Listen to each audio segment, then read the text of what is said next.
future, talk radio will actually educate, inspire, and make you think. The future is now. Topics and music that affect your life from Universal Broadcasting Network. Tune in at ubnradio.com. She's passionate about telling stories of amazing women who are rocking the world and empowering women to live, love, and thrive. Here's your host, Catherine Gray. Hi, welcome to Live, Love, Thrive Women's Empowerment Hour, brought to you by 360karma.com. Well, first of all, happy Valentine's Day. And do I have the perfect guest for that? Talking about love and relationships, we have the perfect guest, which is April Beyer. She is the founder of Level Connections, and we're going to talk about that, what that is, how cool product this is. So stay tuned, and please give a warm welcome to April Beyer. Hi, April. How you doing? Hi, Catherine. I'm wonderful. Thank you. Good. I tell you, you're the perfect guest for today. I love Valentine's Day. Of course, people will be watching the show going, oh my God, she had on Kristen Wiig.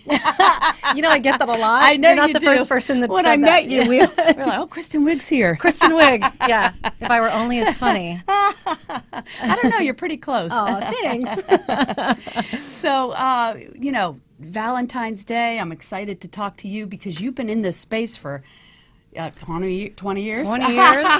Yes, a long time. Yeah, so you are really an expert or a veteran in this circle of finding love, finding relationships. And we're going to talk about this really cool product that you've created that kind of mixes personal service and technology. And there's nothing else really out there like it. So Level Connections is really a cool product, and we're going to talk about how you attempt to connect people to the right partner or the right date. As you were saying, even having the right date is important, much less, you know, going the extra length of finding the right relationship. Yes. The R word. So tell me, I know people are going to be interested into how you got into this realm. I know I was when I met you. I'm like, how'd you get into that?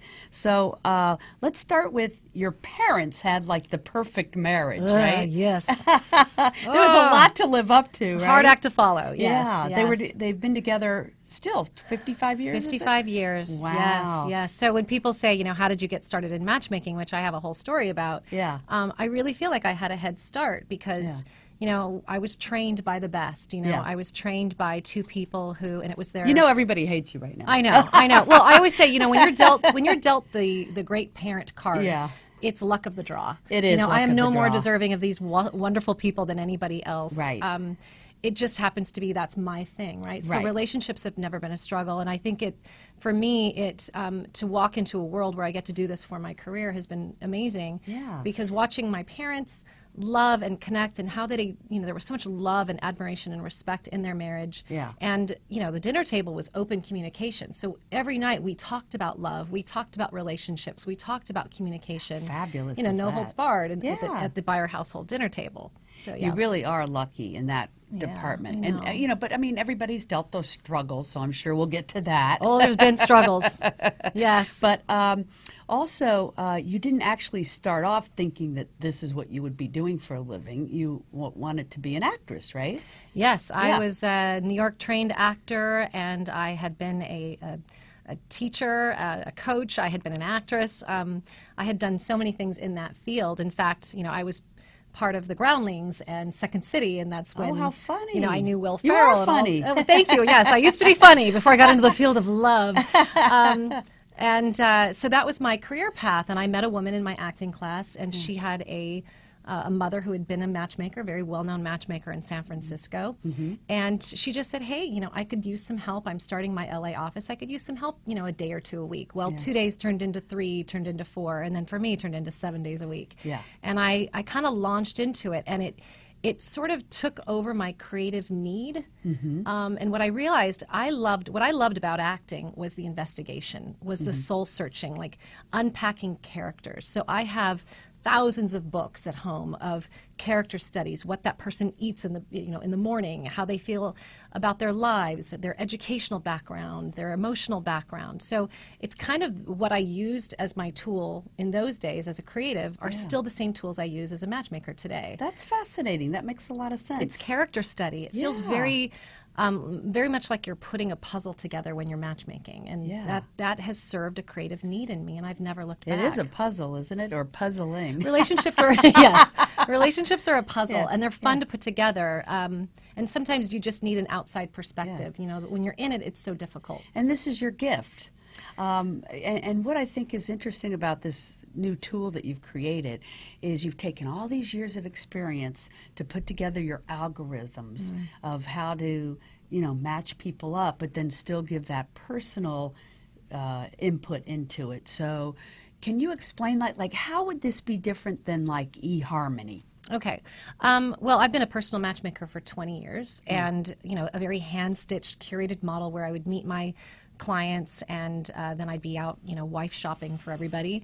And those were one-on-one meetings. But if something were to happen to me, let's say, what would happen to my business? What would happen to my clients? And everybody wanted me. And although that's been wonderful and I've had many, many marriages and relationships and families that have come together through the unions I've created, it got to a point where I thought, I want to help more people. I don't want to just help this small, select group of wealthy men. I want to work with more men and more women. And scaling a business in the matchmaking space is not easy because it's like finding somebody who has your brain, your experience, and then having them do your work for you, which I've never been able to really accomplish.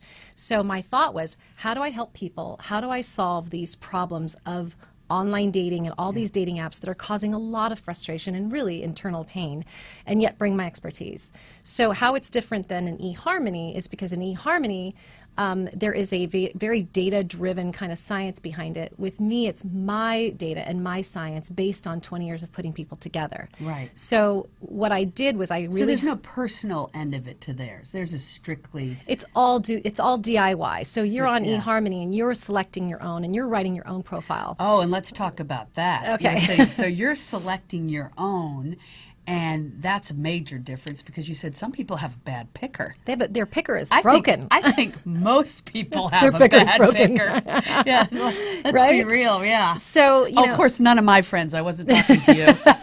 Well, it's okay. We're given an education in so many different aspects of our lives, but having that really good education of yourself and knowing your own, it's hard to see your own blind spots. It really is. So having an expert, which is really what Level is built on, it's built on my expertise, and we are having everybody fill out a questionnaire that I created, and that questionnaire mirrors and mimics my own personal interview.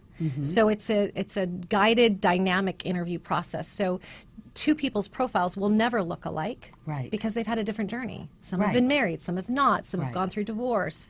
And so we dive we're all deep. Individuals, so nobody has the exact same story. That's what makes it so unique and interesting, right? Right. And the problem with online or eHarmony, and it's a great service for those who want that, who want to put the time into doing it themselves, it's very difficult because if you are writing your own bio, most people are very aspirational when they're writing a bio, or they undersell. Right. They don't really know how to kind of pitch themselves. You almost have to be marketing. I've read some of those bios of my friends, and I'm like, who is this? This isn't you. It's not you. No, so you actually help them massage it and... Well, in the past I did, but now what we do is through the technology that I've created, I have a profile writer, and what it does is it pulls out your values and your passions, and I love that. We ask you how your friends think of you and your family members and your colleagues, and we ask about what you're great at in a relationship, and then we compile a story and we tell the story. But I'm doing that through my technology. Oh, that is really the matching awesome. Is through the technology. Yeah. So and some of the questions I asked you that you would ask people, one of them I was most interested in was you said, where do you spend your time and money? And I have to say my mom didn't give me a whole lot of relationship advice, and somehow I still am in a great relationship. Yes. But one of the things that she said to me that I thought was profound and is really important and is so true is compatibility. And so I think sometimes people overlook that, but compatibility is really important, and it made me think that question that you asked where do you spend your time and money, kind of really gives you an idea of what's important to you. Exactly. It's a great question. Well, a lot of people will push back on me and say, well, I would spend more time and energy here if I had more time. But fact remains, you know, right now my money, time, and energy goes to my parents who are well into their 80s now, my husband, my dogs, and my business. Skiing and travel and even friendships kind of are falling into fourth and fifth place, not because they're not important to me, but clearly, if you look at my schedule, you'll know where my values are. So we're not victims of our life. We are really, truly putting our time, energy, and resources into what is most important to us. Right. So when you're going to a matchmaker, the worst thing you can do is give somebody this long laundry list of all the attributes and things you're looking for. What we do at Level is we try to make that more concise. Right. So we're really only focusing on your top 3 passions and your top three values, because that's where the heart of a connection is. It's not really in all these varied interests that people have. Right. But if you connect with somebody who has different interests, but you both value the same things, you've got a winning relationship. Really? Yeah, okay. The interests don't matter as much. I think the values are important. I would have thought that the interests were important. I could see, you know, you could always have a friend that likes to go skiing if your mate doesn't or whatever. But it is nice when you have a lot of the same interest or like the same music or movies or, you know, that kind of compatibility. It's nice, but it's not... Not necessary? It's not necessary. You know, when I met my husband, we didn't have a lot of common interests. Now our common interest is our business. We have a self-funded company. I'm pretty much the primary investor in my own business, but he has come aboard and has helped and supported. But our interests now are aligned with our dogs and our business. And yes, we have to put a lot of care into my parents at this time of their lives too. So we have found our own interests through our marriage. We didn't have them in the beginning. And it's funny you mentioned your dogs because... I know, they're my babies. Years ago, I did a film called I Can't Marry You, and I investigated all these gay couples who'd been together like 10 to 50 years because I was trying to decipher what is it that kept them together since they, at that time, couldn't get married.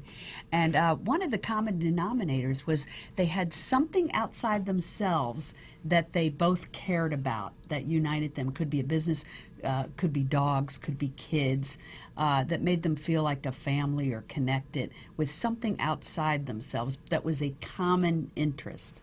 You know, Agreed. A common love. A common love, a common direction, a common goal. That's so much bigger than if you both ski and if you both play tennis, which again, like you said, it's so nice when you have the same interest. It's a plus. Yeah. I wish my husband loved theater and I'm so glad jazz. my partner doesn't like camping. You have no idea. Well, I actually tried that recently because that's a passion of my husband's. But those don't really matter. They're just nice to have. Yes. So what I'm trying to do in my matchmaking, I'm always trying to get people to focus. Clarity and specificity is king in my business because we get lost. If you, as a matchmaker, if you give me this really long list, a wish list, my eyes start to cross. Yeah. So how I created my algorithm is I realized after 20 years of looking at everybody's lists that I started seeing almost in highlighted keywords. So I would see the word independent or feminine or strong or loving or whatever those words were. Yeah. And I decided to kind of source 20 years of data and say, these are the top 20 answers that people give. These are the top 5 people give. Interesting. Because I think let's start there. Yeah. You know, foundation. And let's start there with a really good, healthy foundation of the direction people have in their life. What is most important to them? And then we build it. That's the tree trunk. And then I look at the interests as little branches of that tree. Now, without saying any names, like, what are some success stories that you could share with us? Can you think of any? Oh my goodness! Or you could think about it. Yes, I have so many, but there's a few that really. There's some wonderful success stories of people coming to me and asking me for list A. And as they're giving me the list A, I've said, oh, I don't have that, but I've got this, and she's your future wife, but she's antithetical to everything you've just asked me for. Yeah. And that couple has gotten married. But I think the story that still touches my heart to this day is I had a gentleman that came to me who had 3 children from his previous. He had a vasectomy, didn't want more. There was a lot of chaos and strife with his divorce, custody battles. I mean, it was kind of messy. And I met this woman who was 40 to 41 years old and still really holding on to the dream of having a child. And we met at a local hotel lobby, and we were sitting having a lovely chat, and she was very maternal and just all love, right? Just a loving woman. And she said, April, I want to have a child. I am meant to be a mother. And I looked at her and I said, I have your guy. Yeah. However, he's had a vasectomy. He has 3 kids under the age of 8. He's going through a really messy divorce. There's a custody battle going on. What do you think? And she looked at me and she said, have you heard nothing I've just said for the last hour? I've just told you how much I want to be a mom. And I said, yes, but you don't know the framing in which you're going to be a mother. And these kids actually need a mother figure. Yeah. And you're perfect for each other. And I called him and I said, she wants children, but, she's at this age of 40, so we don't know. Yeah. But I just feel so strongly that the two of you should meet. So they got together. Yeah. And a year later, I happened to just pick up the phone and I called him and he said, April, you've changed my life. Wow. I'm a better man. This woman is incredible. She's a gift. She's at the house unpacking boxes. We're getting married next week. Oh my gosh, you're gonna make me cry. Private wedding. That's awesome. So of course I called her and I said, tell me what happened. And she said, he proposed. I said, yes.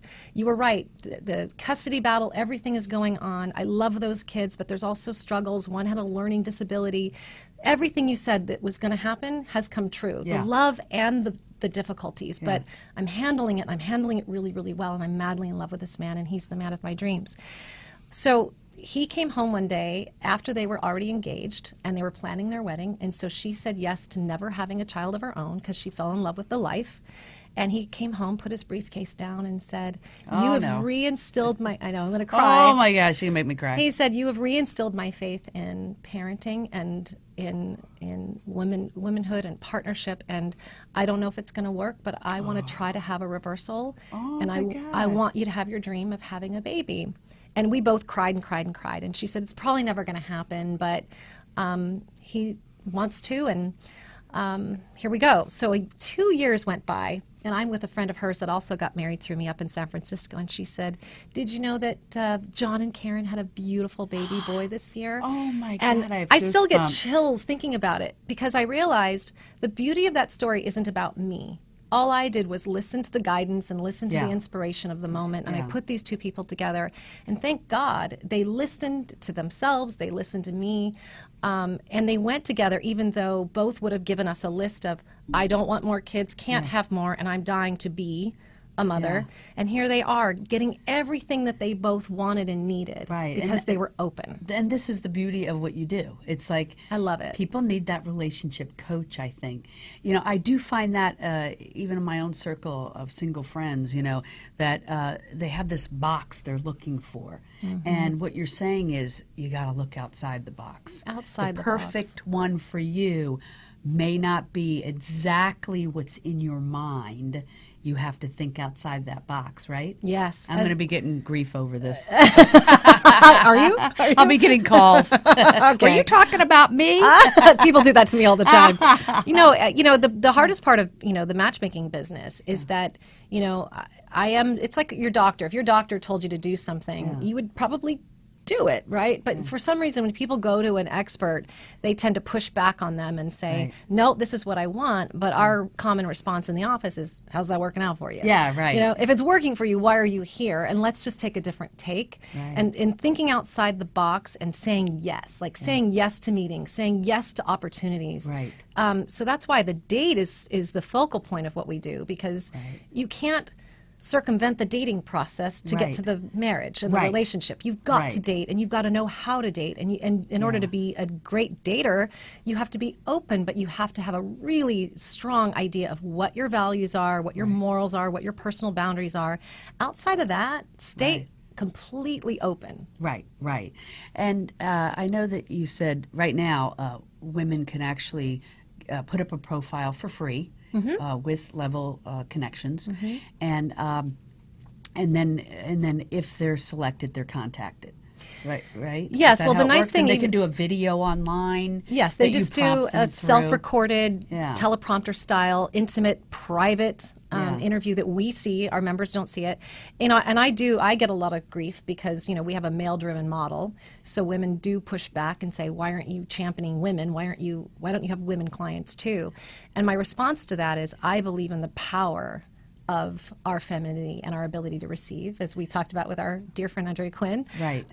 So for me, I want to give the gift of that to women, because if they're in our network, they are being proactive, they are being strong. So you have the male clients that are members with you, and then women can submit a free profile and see if I always say looking to attract the right person rather than going after the right person. Yes. I think that's kind of what this process is that you have. Instead of going to a bar or somewhere and trying to find the right guy, put up your profile and receive and attract the right person, right? Right. Well, I try to match my business model to how you would want to be in the world. So to me, I see women coming in. Let's just say I have a meeting with a woman and it's an outside environment at a local lobby outside of my office. I watch how women walk in the room. And even if I'm out with my husband or my friends, people think, well, I'm here, so therefore if nobody comes up to me and talks to me, they're not either interested or available. That's not true.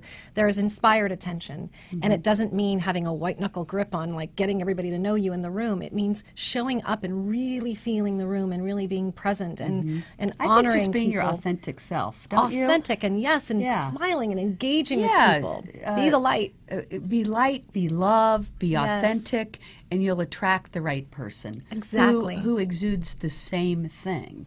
Yeah. Exactly. And the reason why we can't guarantee matches is because the alignment and this very multi-layered funneled algorithm that I created won't put people together unless it's like at least a 75% or above matching criteria. Right. That is, So that it's is not there. putting people together unless there's a pretty There's root, pretty but for good fit. both. So Right. at that point, then it becomes very even Steven for both women and men. But in the beginning, yes, I have a male-driven model because in my career, you have to choose a side first, right? Yeah. Because it gets a little messy if you're trying to work for both. So for me, That's if just a woman like, just does her in anything, profile, like a realtor. A realtor shouldn't really be representing can't be the buyer and the seller. So yeah, that makes sense. right? Yeah. So I had to choose a side. Because at first I did push you back Yes, on you that. did. Believe me, there was a woman that wanted to invest in Level, and she pushed back too. And I spent hours and hours trying I can see to you tell can't her. represent both sides. That's all it is. It's Yeah. like being a divorce attorney and working Yeah. for the husband and the wife, or the wife and the wife. It's just Yeah. too complicated.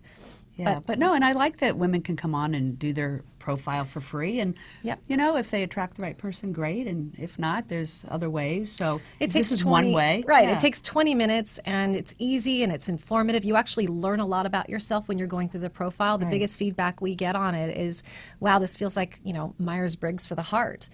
So it's my whole purpose of this is to educate people and to offer dating and relationship advice through the process. So this becomes a one-step Mm-hmm. shop for people. I think even filling out the form gives people a good insight into themselves, because it makes them think, well, where do I spend my time and money? And, do I have a good family relationship? I noticed that was one of the questions. Do people have a close connection with their family? And I would say to that, I think you can't judge somebody by if they're close to their family or not, because some people are dealt a wacky family, Yes, you. agreed. So it's kind of, I think, more values and stuff, like Well, who are it's- they? Yes. Yeah. Well, they answer that question, but we also say to the other person, how important is it that your partner is close to their family? Some people, we have a 0 to 5. Some people say, you know what, it doesn't matter, because that's that unlucky card, whether it's good or bad. But if somebody says, no, that's my thing, that I need that person. Some people say, I want my person to be close to their family because they don't have family themselves. Right. So it's their way of having a root somewhere. Yes. So I don't judge either structure. Gotcha. I'm just here to say, okay, we'll get back to you with what it is that you requested. So it's a lot of like, here is my life, here is who I am, here is what I need in someone else. So Right. it goes both ways. So you help people of all ethnicities and backgrounds and religions Yes. just find common ground and bring them together. And I think it's good that you have that personal edge to it, because women have an intuition. And obviously you have a gift for this. It's something you enjoy because it is your gift. You have an intuition about it. I think it's great that you're creating a new hybrid type of dating product where it's not swipe left, No. swipe left, swipe right, swipe, Yeah. yes. No, it's completely offline. Yeah. We're still, as a team, as agents, we're still behind the scenes choosing, but we just have, we can move into different cities. We can do different races and culture and religions. There's so many sites out there that are really only kind of geared toward one age range or one, kind of education only. We're not here to judge anybody. I think, my dream and my goal is within 12 to 24 months is go into the gay community, because the algorithm that I created, it's just about relationship. We would like it's that. Relationship, and it's about love and connection. And we feel if we can get people out to meet each other that have this shared foundation, we're not really attached to everybody getting married. We're just attached to everybody leveling up and finding people that you actually appreciate the connection with that person, regardless of where it goes, that you met that person and that you're grateful for I it. know you mentioned you have an 89% success rate in at least having a successful date, which it starts with that, right? And that's a great success rate. So I think people should look into level communications. Level connections. Yes. Well, for their communications. Yeah, exactly. Let us Level help you communicate. connections for your communications. Yes. And thank you so much for being on the this show. is fun. Happy Valentine's Day. Happy Valentine's to you and your Day. hubby. Thank you so much. And your parents. Thank you. Oh, thank you so much. To you guys as well. Thank you. And we will be back next week with another great guest, Valerie Milano. So make it a great week. Be sure to check us out on Facebook, My360 Karma on Twitter, and sign up and subscribe to YouTube, 360 Karma channel. Make it a great week. Hugs and happiness.